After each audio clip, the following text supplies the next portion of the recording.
یہ جو آپ کے سامنے اس وقت نقشہ نظر آ رہا ہے یہ سارا مشرق وسطیٰ کا ہے، جس کو مڈل ایسٹ کہتے ہیں، انگلش میں کیا کہا جاتا ہے؟ یہ اکثر جو ہے عالمی سطح پر اس کا مرکز رہتا ہے، مڈل ایسٹ میں یہ ہو گیا، مڈل ایسٹ میں یہ کر دیں گے، مڈل ایسٹ میں وہ کر دیں گے۔ تو اصل میں ان کی جو سارا جو زور لگ رہا ہے اس وقت وہ اسی خطے کے اوپر ہے، کیونکہ اسی خطے میں ہماری ساری جو مذہبی تاریخ ہے وہ گھومتی ہے، اور اسی خطے میں ہمارے مقدسات ہیں۔ بیت اللہ بھی اس میں ہی ہے، مسجد نبوی بھی اس میں ہی ہے، اور جو ہمارا قبلہ اول ہے بیت المقدس یا بیت المقدس یا مسجد اقصیٰ، جو بھی آپ اسے کہہ لیں، وہ بھی اسی خطے میں ہے۔ تو لہذا اس طرف جو ہے عالمی استعمار یا عالمی جو وڈیرے ہیں ان کی خصوصی نظریں وہ پچھلے 200-250 سال سے تقریباً 1896 سے یہ بات چلی ہوئی ہے۔ انشاءاللہ وہ جب ہم وہاں پہنچیں گے تو آپ کو اس کا سارا تفصیلی اس کا پس منظر بتائیں گے۔ تو آج ہم اس خطے کو پڑھنے جا رہے ہیں جس میں آپ نے اوپر والے جو ہے وہ مشرق وسطیٰ کو پڑھنا ہے، جس میں صرف شام کا علاقہ آتا ہے۔ کون سا؟ شام کا علاقہ۔ شام جو ہے یہ موجودہ اس کے 4 ملک بن چکے ہیں۔ کتنے ملک ہیں؟ 4۔ پہلے زمانے میں ایک ہی ملک ہوتا تھا شام، اب اس کے 4 بن گئے ہیں۔ اس میں ایک خود شام ہے، دوسرا فلسطین ہے، تیسرا اردن ہے، اور چوتھا لبنان۔ کون کون سے؟ شام، فلسطین، تو یہ 4 جو ممالک ہیں، جب بھی شام کا ذکر آئے گا ہماری تاریخ میں اس سے یہی 4 ممالک اور یہی علاقہ یہ مراد ہوگا۔ اور یہی وہ ممالک ہیں جو یہ جو خاص طور پہ جو ہمارا فلسطین اور اردن کا علاقہ ہے، اس میں فلسطین بالخصوص اس کو کہا گیا برکت والی زمین۔ کیا کہا گیا ہے؟ برکت والی زمین۔ وہ آپ پڑھتے ہیں نا، آپ وہ جب 15واں پارہ شروع ہوتا ہے سبحان الذی اسریٰ بعبدہ لیلا من المسجد الحرام الی المسجد الاقصی الذی بارکنا حولہ لنریہ من آیاتنا انہ هو السمیع البصیر۔ یہ مطلب اللہ تعالیٰ نے اس میں ذکر کیا ہے کیا کہ ہم نے اس کے آس پاس جو ہے وہ کیا رکھی ہے؟ برکت رکھی ہے۔ الذی بارکنا حولہ، تو یہ وہ علاقہ ہے کہ جس میں اللہ نے برکات رکھی ہیں۔ موجودہ زمانے میں بھی یہ بڑی اہمیت کا حامل ہے، جو زمانہ گزر چکا ہے اس میں بھی، اور جو آنے والا زمانہ ہے اس میں بھی یہ خطہ جو ہے یہ ساری دنیا کا کہہ لیں کہ سارے واقعات کا اہم مرکز اور سینٹر ہوگا۔ اس میں جو ہماری بحث کا موضوع ہے وہ 2 سمندر ہیں اور 1 دریا۔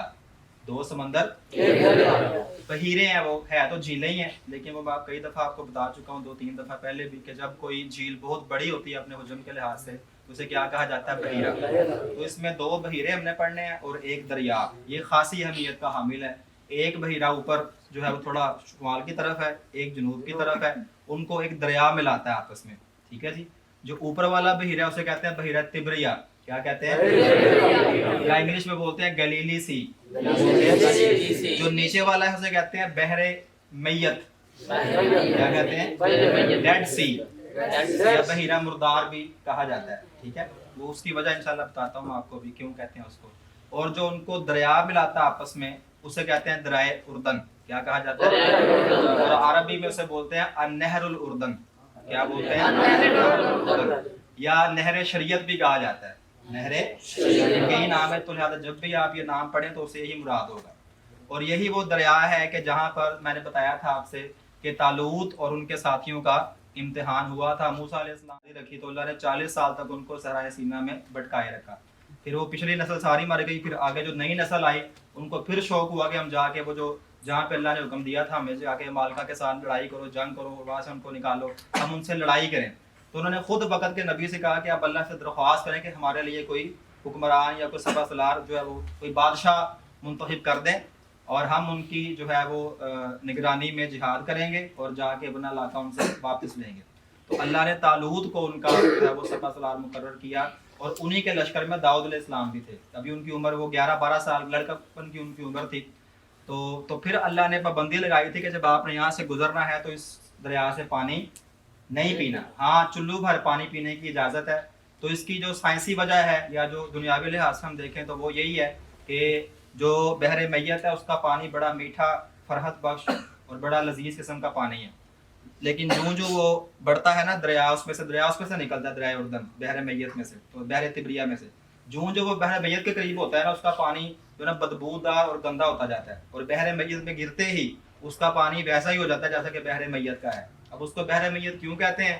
کہ اس میں نمکیات کی جو ہے نا مقدار بہت زیادہ ہے۔ عام سمندروں میں نمکیات ہوتے ہیں 3 سے 4%، لیکن جو بحر میت ہے اس میں 30 سے 35% نمکیات ہیں، تو لہذا وہاں پہ کوئی سمندری جاندار زندہ مچھلیاں، جھینگے، کچھوے اس میں پانی کے ساتھ آتے ہیں دریا تبریہ سے، تو اس میں گرتے ہی بحر میت میں جو ہے وہ بھی مر جاتے ہیں، اور مرنے کے بعد وہ اوپر آ جاتے ہیں۔ جب پانی میں نمکیات زیادہ ہوں تو اس میں کوئی چیز ڈوب، تو لہذا وہاں لوگ جو سیر، وہاں اسرائیل نے چونکہ اس کا کافی حصہ اسرائیل کے اندر بھی ہے، تو انہوں نے وہاں پہ فحاشی کا اڈا بنایا، سیر و تفریح کا، وہاں پہ لوگ آتے ہیں، وہاں پہ پانی پہ لیٹے ہوتے ہیں، اخبار پڑھے ہوتے ہیں، وہ مشہور ہے نا اردو میں کہ شرم سے چلو پر پانی میں ڈوب مرو، تو ممکن ہے کوئی چلو پر پانی میں ڈوب کے تو مر جائے، لیکن بحر میت میں ڈوب کے وہ نہیں مر سکتا۔ یہ ایسا سمندر ہے کہ آپ اس پہ بیٹھ سکتے ہیں، اس پہ لیٹ سکتے ہیں، وہ پانی آپ کو جھولے دیتا رہے گا مگر آپ کو ڈبوئے گا نہیں۔ ٹھیک ہو گیا؟